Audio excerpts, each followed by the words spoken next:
Thank you, Tina. It is great to be here.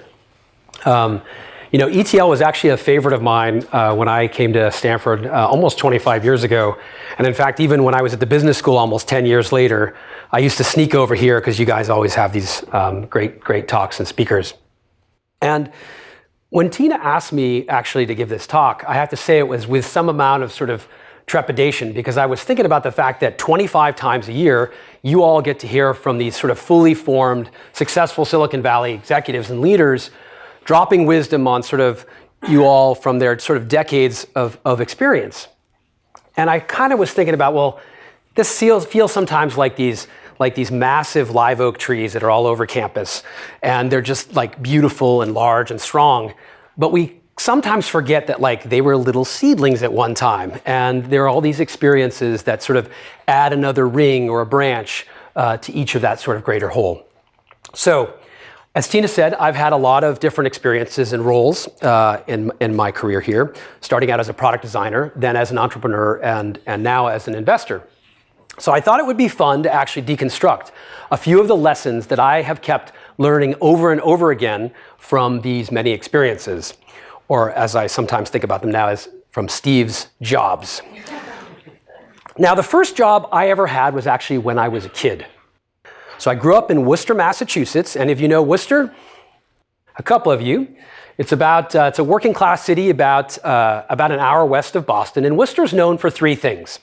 It was actually a booming industrial center in the last century. It was the home to Robert Goddard, one of the founding fathers of modern rocketry. But the thing that I remember most were the crazy nor'easter snowstorms that would literally bury the city 1 to 2 times a year with like 1 to 2 feet of snow. So let me tell you about the motivation behind my first job. I was actually the 9th child in a family of 10 kids. So the majority of the things that I grew up with were actually hand-me-downs from my 8 older siblings. And there were actually 10 years and 4 sisters between me and my next older brother. So pretty much all the stuff that was handed down to me was either out of style or altogether out of gender. But when I was 8, my dad came home with this lime green go-kart from the Auburn, Sears, and Roebuck. And he had picked this up at a deep discount because it had actually been sent to the wrong store. Now, I was immediately hooked, and I used to take that go-kart out, rain or shine, whenever I could, and zoom around the neighborhood, sometimes sneaking over to the school. And in fact, all I wanted to do now was make this thing go faster. And when my dad would look the other way, I would lean out the carburetor so I could kind of eke out an extra mile or 2 per hour. And this little 4-horsepower go-kart really was the beginning of my obsession for cars and all things that go fast. So when I turned 13, I saw a review in one of my favorite motorsports magazines for this crazy cool dune buggy that Honda had just launched. It had a 350cc 2-stroke engine, a fully working suspension, and very importantly, a roll cage so that I could rationalize to my parents that it was actually safer than the go-kart that I'd been racing around in.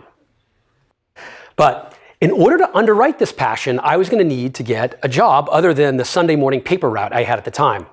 Now, I didn't actually want to bag groceries at Fortin's, which is where my older brothers had worked, and I just figured out how to run the snowblower that I had been using to clear the driveway and the sidewalks from those crazy nor'easter snowstorms. And that's when the light bulb went off in my internal combustion addicted middle school mind.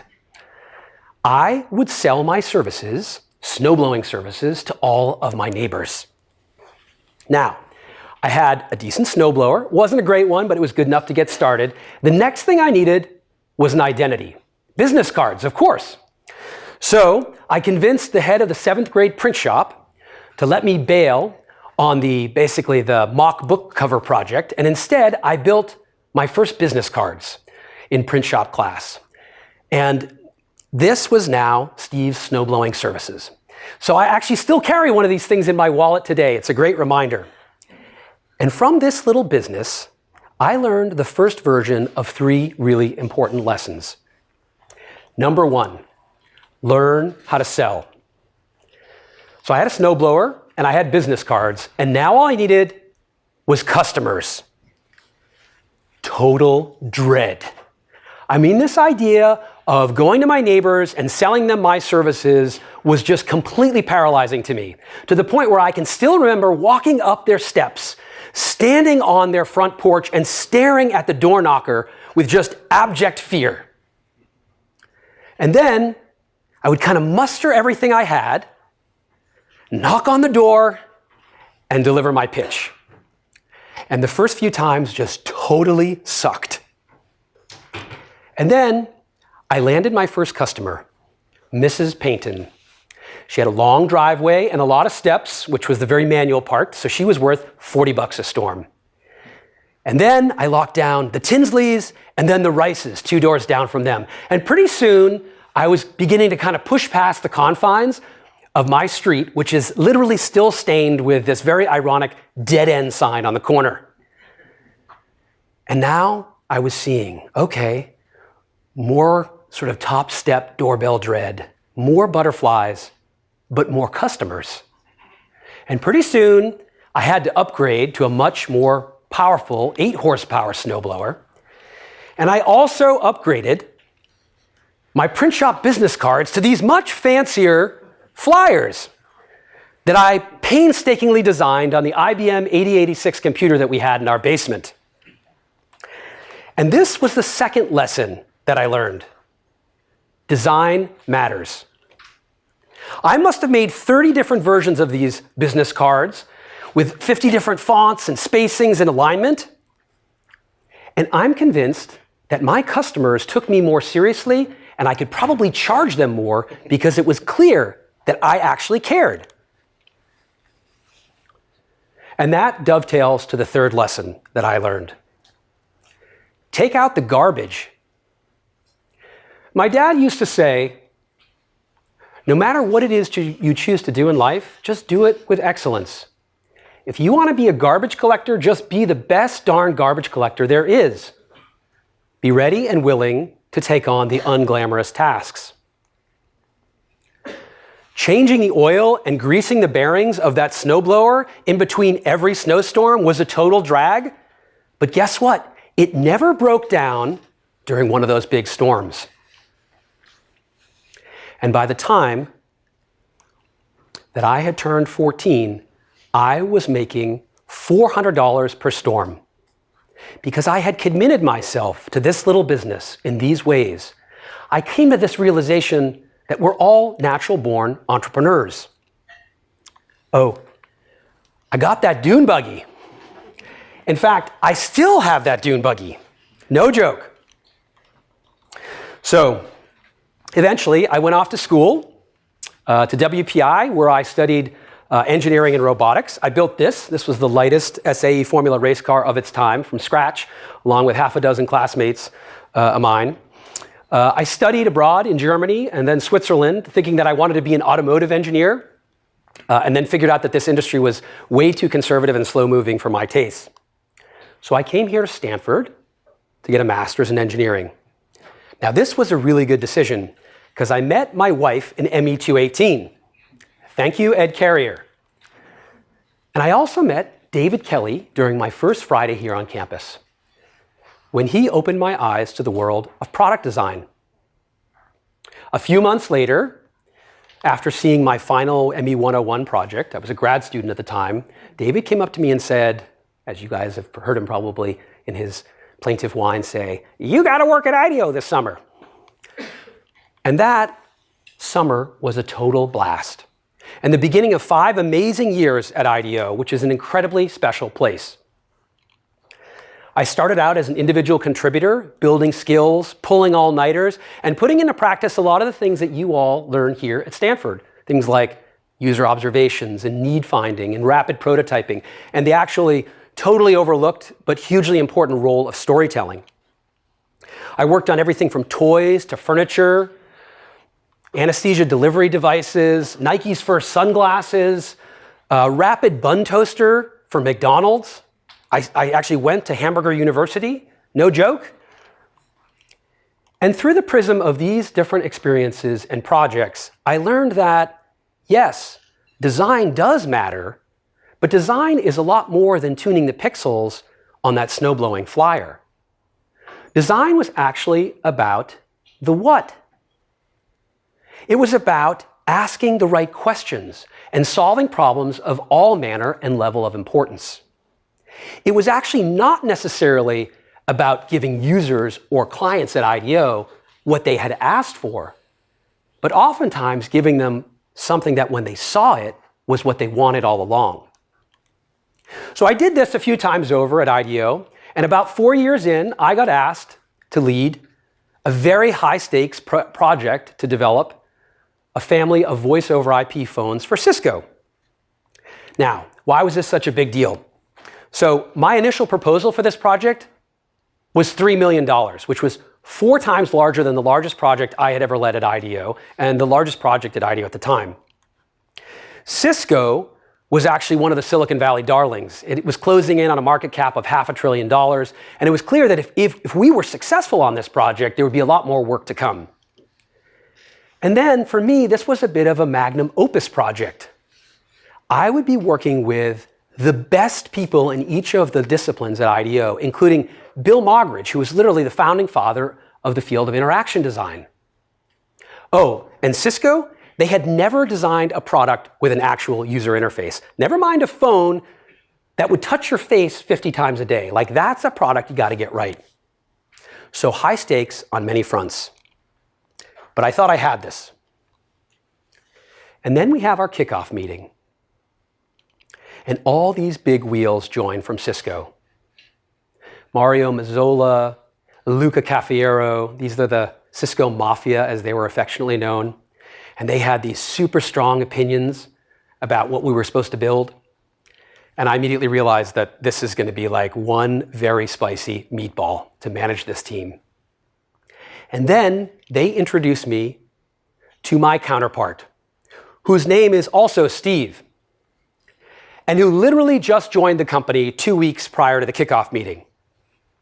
So he had actually not been involved in the whole proposal process, but he wasted no time in telling me about his 20-year career in telecom at this very prominent company at the time, and how he knows better than me about what the market and the users really want, and about all these things we have to get done. And then he hands me, with an almost satanic smile, this 100-page product requirements document, the infamous PRD. And this thing is just loaded with features and functions and telephony jargon that I had never seen before. And as he's walking me through this thing, he makes this point that still sticks with me, which was that business phones, so enterprise phones at the time, had this sort of secret symbolic sort of meaning around how much power you had in the company. So more features meant more buttons meant more power. So like the CEO had one of those giant phones with lots and lots of buttons so they could call anybody directly. So here's this guy who's brand new to this whole high-profile project, has just started, has super strong conviction about what we're supposed to build. He has no interest in user experience, doesn't give a lick about design. And he's going to be the guy who I have to interact with literally a couple times a week and build a team around.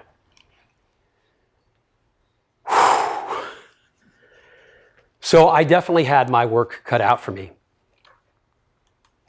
So here I was, back to square one, back to doing the hard work of user observations and ethnography and need finding and building prototypes, back to the hard work of being a user-centered designer. So instead of just accepting that PRD at face value, I set up visits to go meet with a bunch of users who live on desk phones all the time. We went to a call center in the East Bay, a trading floor. So these were people who literally worked every day on their phones. And by doing this, I learned which features they understood and used all the time, and which ones made no sense. In fact, I still remember seeing this phone that had Sharpie markings all over it because the user had no idea what the flash button actually meant. I'm not sure I still know what it means either. And these were some of the priceless, on-the-ground insights that we absorbed that help us build a much deeper, more informed, more intuitive sense for what a great desk phone could and should be. And that's when we began the hard work of synthesizing, putting all this stuff together. So we went back through that insane list of features and functions, and we graphed each one of them in terms of their frequency and their immediacy. So on this graph, from left to right, low frequency or low immediacy to high immediacy, and then top to bottom, low frequency to high frequency. So those features that were high frequency and high immediacy, so things like dialing a number or hanging up on someone quickly or changing the volume on your handset, you had to access those with a hard key. You had to get those right away. But then there were all these features that had context associated with them. So joining two calls or transferring a call. Those were kinds of features that you could surface that functionality only when you needed it. And then there were all these features which were in the low frequency, low immediacy quadrant. Things like changing your ringtone. You might do it once. You need it, but it is such a low frequency thing that we could actually have it buried deep down in the interface. So, instead of our phone having hundreds of buttons and looking like the cockpit of a 747, we developed and launched the world's first truly dynamic display-based phone interface. So features and apps that you use all the time would be right there on the top of the user interface hierarchy, kind of like today having those 4 apps at the bottom of your home screen on your iPhone. And functions that were more contextual could be surfaced only when you needed them.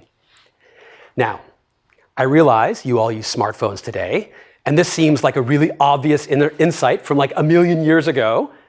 But at the time, breaking that dogma of more features means more buttons was actually a pretty big deal that actually ushered in the era of phones that would enable, that had interfaces that would enable an infinite number of apps and an infinite number of features and functionality without having to have an infinite number of buttons.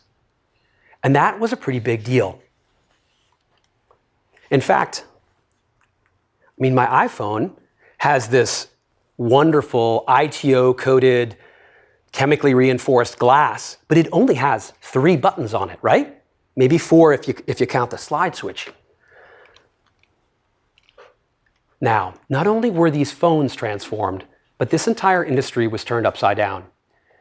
Companies like Nortel and Nokia, which used to have close to 50% market share and didn't make this shift, they literally are gone.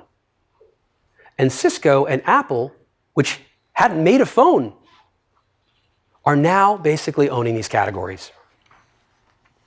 So, guess what happened to other Steve?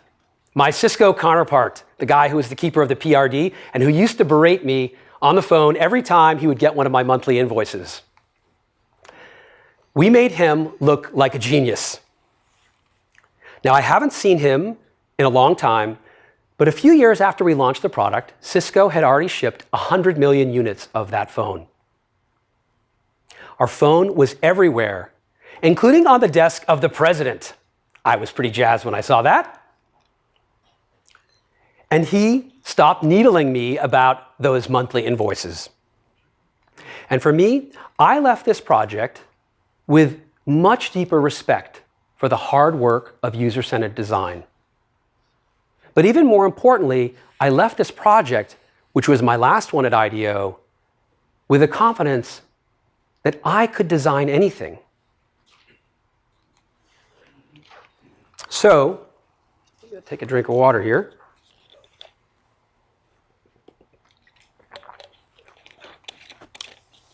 I went on to join my first startup, where I developed some cool haptic technologies. These are touch technologies that all of you with a smartphone or a smartwatch use every time you scroll up and down or push a button to select that little tactile feedback you feel. That's something that I worked on a long time ago. And we licensed those technologies actually to many companies, which actually unlocked a goal that I had had when I'd left IDEO as a consultant, which was, how can I make money while I sleep? So I was feeling pretty jazzed about that. And we took the company public. In fact, Immersion is still a public company today. But I was actually itching to start my own company. And so I decided to head back to Stanford to come to the GSB so I could actually get smart on that third circle, that business needs circle. This was actually from my business school application back in 2001. of this, what is now sort of a ubiquitous Venn diagram you guys see all over campus. And I spent my 2 years at the GSB experimenting with lots and lots of ideas. And in the summer of 2004, I got a meeting with Mark Andreessen as a prospective angel investor for this project that I was working on at the time. It was this mobile messaging idea. Now, instead of me getting Mark's $100,000 check, I learned in this first meeting that Mark and Gina Bianchini, his co-founder, who was actually a classmate and friend of my wife's, had actually just founded a new company under the stealth name of 24HL. 24-hour laundry was what we joked it meant. Now, Mark and Gina wouldn't share much in the way of details of what they were working on, but this idea had sprung from Mark's passion for platforms. He's a platform guy, but also a deep conviction that the next generation of consumer internet apps would be social. This was 2004, that they'd be powered by user-generated content, and that they should be made from common parts that wouldn't require you to know how to code. So, I was pretty fired up about my mobile messaging concept. I actually had built a few prototypes and mock-ups that gave me the confidence this was a decent idea. But here's this chance to go join Mark Andreessen, the guy who started the first browser, and go and work on this really big idea together. So Mark and Gina extend me an offer to join them as a product manager. I wasn't a founder, I was actually a product manager. And I'm like, come on, guys. I have all this great product design experience, but I'm not just a designer. I just graduated from Stanford GSB. I was an R.J. Miller scholar, for God's sakes. And you're giving me a product manager role. I could have gone back to immersion as a VP of engineering. This was a public company at the time. But I was really taken by Mark's ambition. So I accept the job and a pretty modest equity package, though it feels like I'm starting all over again, taking out the garbage. Fortunately, within 6 weeks or so, they promote me to VP, and I show up at my first meeting with Mark and Gina. Now, these were always over breakfast at the Palo Alto Creamery, where Mark was a favorite customer. He was there almost every day. Not anymore, in case you're looking for him. And Mark hands me this tear sheet with no less than 100 features that are going to be in the V1 product. So this thing's going to have a local guide and groups and photo sharing and discussion forums and tagging and ratings and reviews and like 90 other things. So I'm like, wow, this feels like a lot, but let me go do some work. And I go off and I prototype a bunch of mock-up apps, sort of demonstration apps, including a version of Stanford's beloved, kind of an online version of the Stanford Guide to the Good Life. I have no idea if this exists anymore, but it was one of my favorite things. It was filled with coupons. And then I build this clone of Yahoo Groups. And then I build this cool discussion forum for Ford Mustang fanatics. And I come back to our next breakfast meeting and I share these mock-ups. And Mark and Gina are like, whoa, that's really cool. But can you add? And then Mark hands me a new tear sheet with like another 50 features we would have to integrate. And this time, it's got to have classifieds and restaurant reviews and an integration with Google Maps. So I go off and I build another set of prototype mock-ups, including Yelp and Craigslist clones for all these geographies, cities that weren't large enough to actually have these services on their own. So places like Juneau, Alaska. I literally built a clone of Craigslist for Juneau. And I come back, another creamery breakfast, another 50 features.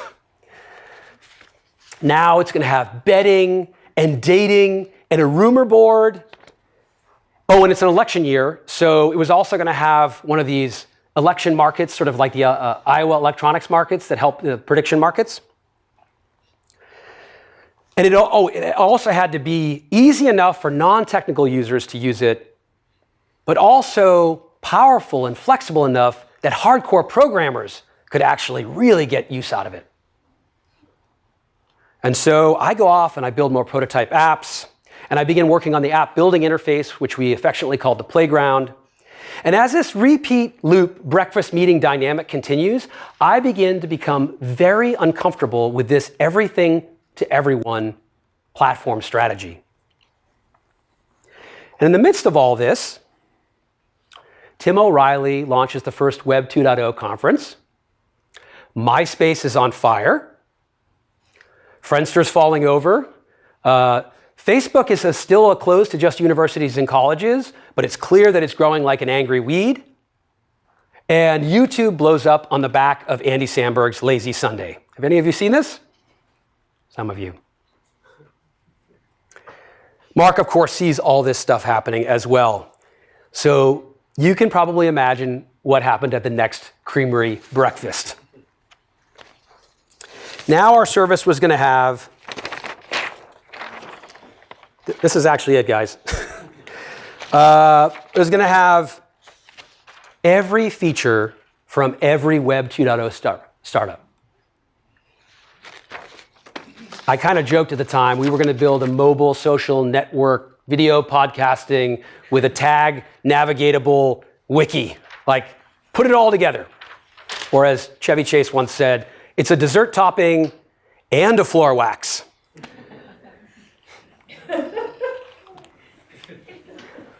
And this is when I decided to tag out.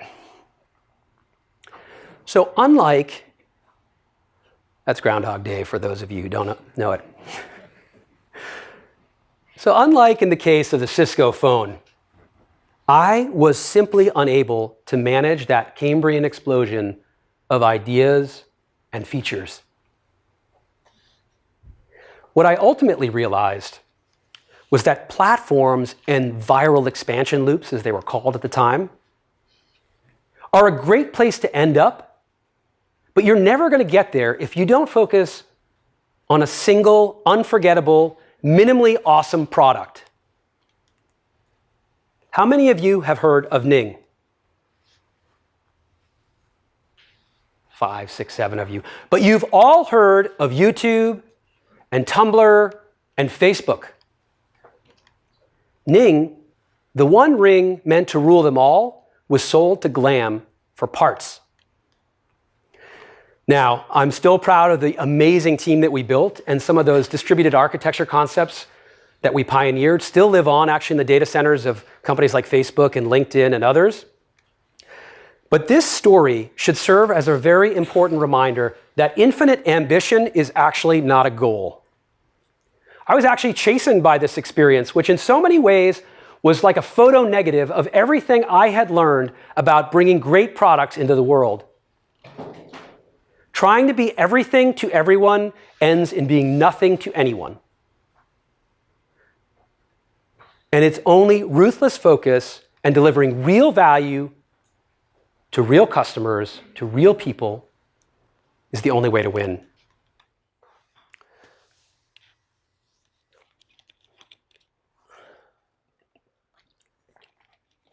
So, about 6 months later, I joined Foundation Capital as an entrepreneur in residence. I was actually working on a few interesting concepts. And about 6 weeks in, one of the partners pulls me aside and he says, hey, you keep bringing these cool entrepreneurs in. Why don't you think about investing? And I was like, I don't want to think about investing. I'm working on this great idea. But I kept introducing people into the firm and cool startups. And a few more months went by and I realized I'm having as much fun as I've ever had.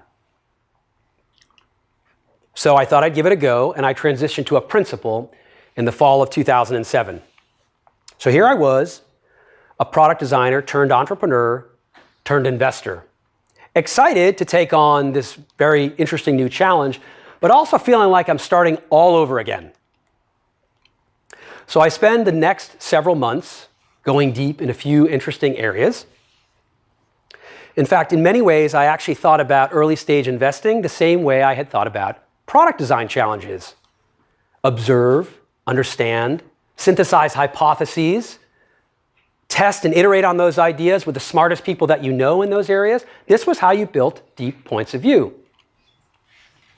And as an EIR, I had spent some time in this very obscure area known as solar finance. Now, solar panels had been around for decades, but they were simply too expensive for anyone but the dark green, rich consumer. It was actually simply diseconomic to go solar. But in 2005, George W. Bush signed into law the Solar Investment Tax Credit, which enabled businesses to capture a 30% tax credit on the cost of the solar systems that they had installed. And with this credit, solar could actually be cheaper than incumbent electricity. Now, a company called SunEdison blew open this market opportunity. It was called Solar as a Service, but focused on the commercial market, so for companies like Marriott Hotels, Walmart, and lots of others. And when I saw SunEdison's business model, I was immediately taken. It was as simple and beautiful as some of my favorite products.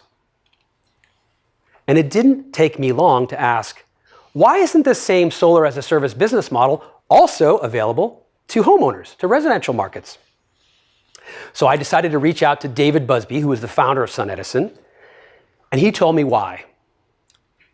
The transaction costs were simply too high, and the idea of managing hundreds of thousands, or maybe even if you were successful, millions of small solar systems on rooftops, as compared to building dozens or hundreds of very large-scale systems out in fields, was just too much brain damage, and they had no interest in taking this on, which actually made me even more interested in learning more.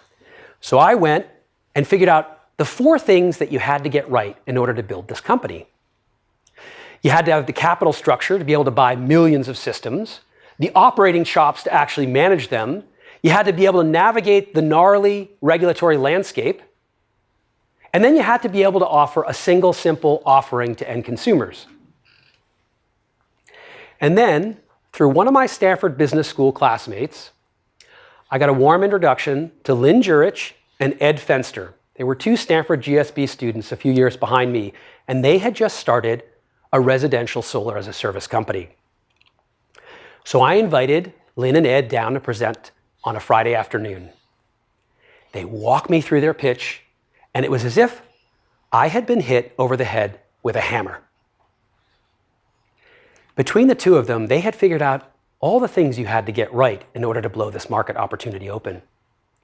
Lynn was a brilliant force of nature, Ed, a strategist, and a financial savant. I mean, you literally could not genetically engineer a better founding duo to take on this opportunity. So I brought Ed and Lynn back in the following business day, literally the next partner meeting on Monday, to present to our full partners. My partners were very impressed, actually, in spite of, this is literally the deck, this is the cover sheet of the deck. They were the fastest growing and 5th largest residential solar company in California. So they needed some work to do on marketing. Lynn really hates it when I show this slide. But my partners were impressed, but they had a few big questions. This was a business model innovation, not a technological one. And it wasn't clear at all to them, my partners, that this couldn't be copied in a minute. That solar investment tax credit I talked about earlier, it was actually set to expire later that year. And while there was some congressional momentum that it was going to get extended, this wasn't a given at all. And finally, there was a question about me. If this project was so great, could I actually win it? Would they take me on their board? I mean, I was 7 months into my stint as an investor. I was just a principal, not a partner. My only prior investment was a $10,000 check behind Tristan Harris. He's a good guy. And he's spoken here. And here I am suggesting that we write a single-handed $8 million investment behind 2 first-time entrepreneurs working on a financial arbitrage opportunity in renewable energy, an area we didn't really know a lot about. So what am I going to do? I just dig in with all I've got. And for most startups, it's actually pretty easy to tear down their unit economics and understand their operating plans and financial models. But this business was like nothing else that we had seen before. It had a crazy complicated capital structure with equity and tax equity and debt and construction loans. So I went and I built my own detailed financial model to prove to myself and to my partners that this was not going to be easy to copy if we figured it out. But more importantly, that if they were successful, this model would actually scale, not just with the investment tax credit, but much, much further along. And then there was that risk, that regulatory risk around the solar investment tax credit. This could literally go away with the stroke of a pen. We've seen this, by the way, in the last couple of years. Now, these aren't the things that a typical Silicon Valley software startup has to worry about. But in this case, I had to reach out to regulators and lobbyists, people in Washington, D.C., and Sacramento, and cities that I had never been to before. And these were not people who were in the Rolodexes of a typical venture capitalist at the time. But I needed them to help understand whether the solar investment tax credit was actually going to get extended. Now, even having done all of this work, it wasn't going to be easy to win this project. I couldn't do it on my own. At the end of the day, I've learned something about venture capital, and that it is a team sport to win these investments. So I rallied my partners at Foundation Capital, and we wrapped our arms around Lynn and Ed. We showed them that we really understood their business and what it would take to win. And remember David Busby, the founder of Sun Edison, and my sounding board? With Ed and Lynn's permission, I was able to loop him into my due diligence. And when he began to tear it down and see what I saw, he asked if he could join us alongside in the investment round. So within 2 weeks of that fateful Friday meeting, we had signed a term sheet to buy 30% of the company. Now, I've just made my first investment. You kind of sit back and wait for the money to roll in, right? That's what this job looks like. I know you all think that. But there was this other remaining thing that we had to figure out. And that was we had to raise another $50 million of tax equity. So this was the capital that we would use to actually buy the systems, not the $8 million to fund the operating company. And the original plan was to do this by the end of June 2008. That was about a month after we had invested in the company. The end of June comes and goes. Then July, it's still not done. August, not done.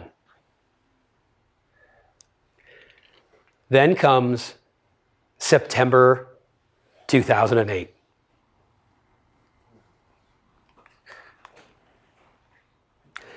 Lehman went bust at midnight on September 15th. And then seemingly every day for the rest of the month, another legendary financial institution blows up. The bottom literally fell out of the financial markets. So here I am, 3 months into my first investment as a VC, and the world is literally teetering on collapse. But the team powered through, and they signed a term sheet on September 26th, it was a Friday, with US Bank for $40 million of tax equity. It's this little ray of hope. We might make it through. And then, the following business day, the House of Representatives votes down the $700 billion financial bailout plan, and the Dow dropped 778 points in a single day. Largest slide ever. We had a term sheet, that's great, but it's just a piece of paper, and when the world ends, all bets are off. So we pushed everyone, the team, US Bank, and all the lawyers, who I don't think have forgiven us still, as hard as we could to close the deal, which we did barely in the nick of time. Within a few weeks, the capital markets had completely frozen over. And as Ed described it at the time, we had just flown the last helicopter out of Saigon. Now, Sunrun experienced many more white-knuckle moments over the next handful of years. They all do. In 2012, the US Treasury, so the government, literally sued the company, along with all of our competitors, everyone in the market. And then there was this time when one of the investors, who the company had turned down for one of the rounds of investment, was so upset that the company had passed on their investment that they went and funded the founder, the original owner or registrant of sex.com, to create a copycat of our business. Now, this didn't work out so well, as you might imagine. But the team and I had a long enough focal length to kind of weather these near-term ups and downs. And today, Sunrun has more than 180,000 customers in just 15 of the 50 states. And there are 30 million more homes to go. So we took the company public in August of 2015 at a market cap just north of $1.3 billion.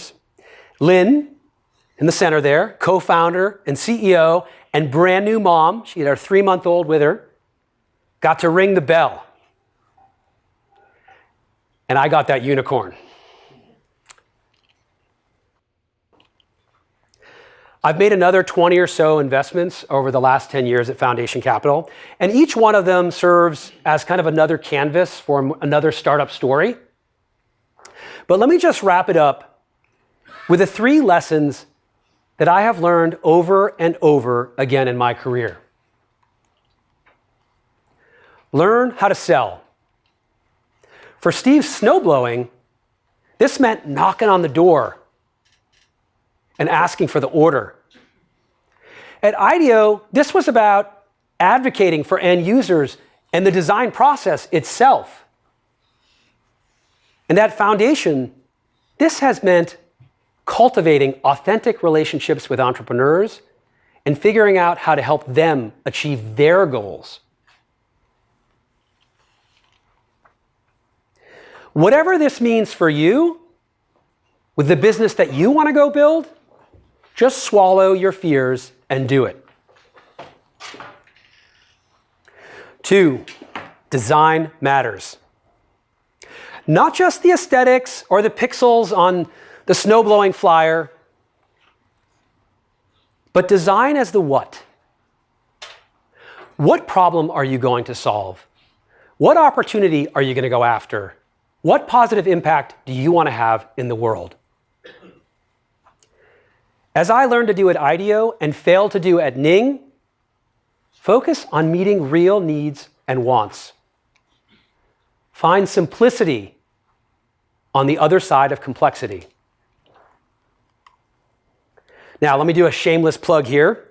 If you want to learn more about this, check out, as Tina mentioned, The Way to Design, which is a book that I launched last year, and an audiobook, if you're more into audiobooks, I released just a couple of weeks ago. You can find that over on thewaytodesign.com. But back to the 3rd lesson. Take out the garbage. Roll up your sleeves and rush to pound down those unglamorous tasks. I'm struck by how many young Stanford alums I meet and have worked with in only their 3rd month on the job are already asking, hey, when do I get to be the CEO? I really admire the ambition, but remember, you're in the building mode of your careers.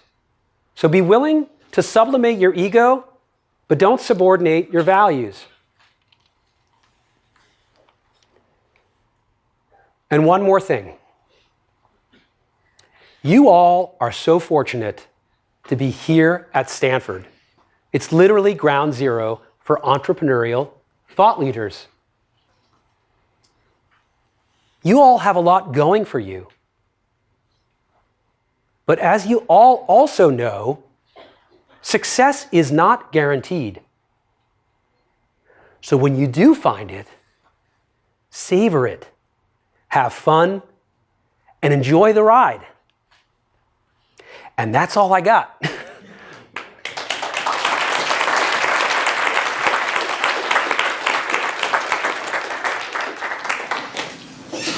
Cool. Yeah, I've seen it. And of course, everyone else can ask questions too. So here you are, a designer at a VC firm. Have you changed the way your partners think about design? How has your presence there influenced the culture and the way they look at opportunities that come their way? Yeah, I think it's a great question, and it's one where what I've observed as venture capital has gotten smarter on design and the role of design, the reflexive instinct is actually to bring in what is often called as a designer in residence. And I think the firms are doing this mostly as a service to their portfolio companies, so that you can help them out with some of their kind of critical go-to-market and product challenges, which is a great service to have in some cases, although most companies need their own designers, interaction designers, or human factors people. I think what's different about our approach at Foundation is that we're not doing design as a service bolt-on. We think about design kind of in a more functional and sort of core way. So not as the aesthetics, if you will, but more so what question are you asking? And so, for example, as I worked on the book, one of the things I was very fortunate to do is to talk to 50 amazing designer founders, entrepreneurs, design historians, and scholars. And through the course of those interviews, 200 pages of notes, I saw some patterns. And in those patterns, I think what emerged, what was clear was you needed to kind of reframe design from that little d, from that sort of tweaking and tuning instinct, from the drapes and the drop shadows, if you will, to sort of this question of design as the reframing of what problem are you trying to solve. And so, whereas when I first started to talk about design, my partners were like, hey, bring in Steve, he's the guy with the cool shoes. No, it's not about that. Design is about what questions you're asking. And so I think they all now have been trained. But I also think it's really important that when you do engage with a venture firm, if you do care about design as a bolt-on very rarely works. It's for the same reason why many of those consultancies, design consultancies that get scooped up by IBM or McKinsey or General Electric, oftentimes that stuff actually doesn't work. So not a bolt-on. Think about it as core. Yeah. Is there a company in your portfolio that you invested, but that they missed the deadlines, milestones a lot? You didn't want to invest next round, but you still inside want another VC to invest? I think that... Could you repeat it? Yeah, sorry, the question was, and correct me if I don't get it completely, are there companies where we invest and then they don't hit their milestones and then we don't want to invest any longer? But you still want another VC? But we want someone else to invest. That doesn't usually work. I think what's challenging about those kinds of situations, and they happen in every venture firm, is companies, milestones slide to the right, just like they did at Sunrun. But what that ends up doing is it calls into question, are you too early, for example? Or maybe the product really doesn't deserve to exist. Maybe this thing is kind of a neat idea, whiz-bang thing, but there's no market for it. And so what we typically do is if we've invested a material amount of capital and something's not working, we actually kind of build a sub-team around that company and we figure out whether we still believe. In other words, whether if this company were able to kind of continue forward, is there still an interesting market for it? And if we believe that that's true, then we will actually reinvest in that company. Sometimes it requires sort of restructuring the company. And that restructuring can attract other investors in. So if they think, oh, this is actually a really good team, maybe they're 2 years too early, but we'd be willing to actually join you on that. So it happens occasionally. But keep in mind, every startup. So we were early investors in Netflix. Netflix, as a public company, almost ran out of money 5 times. It went public at a $350 million market cap. By the way, Blockbuster was a $3 billion company at the time. Any of you use Blockbuster anymore? Yeah. One? You do? So they all hit their snags, even the most successful ones. Yeah. You spoke about the 2008 crisis, and if I remember correctly, around that time, Sequoia had this paper that was going on, RIP. They did. So what is your feeling these days, and in the future, what's your sort of crystal ball saying about, is there any such thing going around or on the evaluation? I've learned that I can't predict these things, if anything. And I think you just kind of roll with the punches and figure out how to manage those. But those docs are helpful from time to time, but most folks are actually doing all that stuff without having to circulate a presentation. So. Yeah. Yeah. How did you deal with starting over thrice in your career? Did it worry you at any point? Absolutely. Can you please repeat the question? Oh, sorry, the question, sorry, I didn't repeat the last question either. I started over 3 times in my career. What was that like? Sounds kind of crazy and scary. I did, absolutely. And it was really scary. And I also love it. I still run a business, silly kind of product business on the side. It keeps my creative juices flowing. I'm sort of a person who loves to learn new things. And so I was fired up by those challenges, but I was also aware of the fact that I wasn't always necessarily the right person as I was in those early kind of building mode, hence the sort of learn when you need to kind of go back to taking out the garbage. Yeah. Yeah.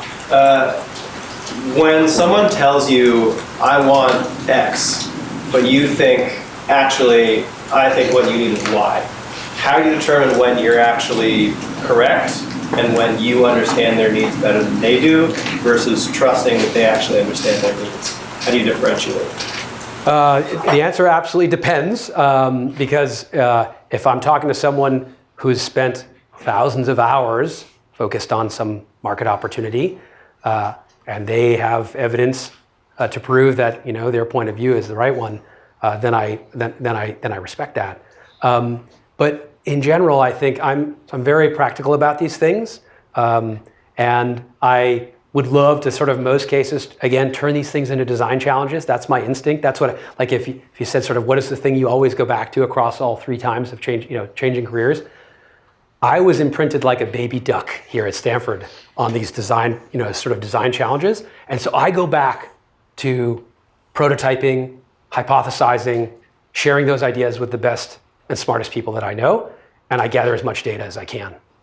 But that's all I know how to do, really. That's the skill under it all. Yeah, in the back. When you're looking into the company, what are you indexing more or less? Or do you have any specific methodology or? Could you repeat? So when we invest in a company, what are the things that we look for? Is that? Yes. What do you index more on? Like, is there a team or a market or a deal? Yeah, it's a great question. So do we index on one thing over another? When I started in the career or in venture capital, I remember one of my partners, Mike Hsu, reminded me of the 5 things, and it was market, team, technology or product, the business model itself, and then of course one thing that has nothing to do with the company but more to do with us, which was the expected return on a dollar invested. So those were the 5 things, but I have learned in my experience that the team is the one thing that can, for example, adjust the product or technology, or can find the new market when the first one doesn't work out. So I over-index probably, and sometimes perhaps too much so, on the team. And I think that also is informed by the further along you get in your career, you realize it's how you spend your time that becomes very, very important. And I want to work with people who I can imagine working with, like Lynn, who I've been working with now literally for 10 years. So team is a really, really important thing for me. Wow, this was really fabulous. Thank you so much for sharing these insights and your story. Please join me in thanking Steve.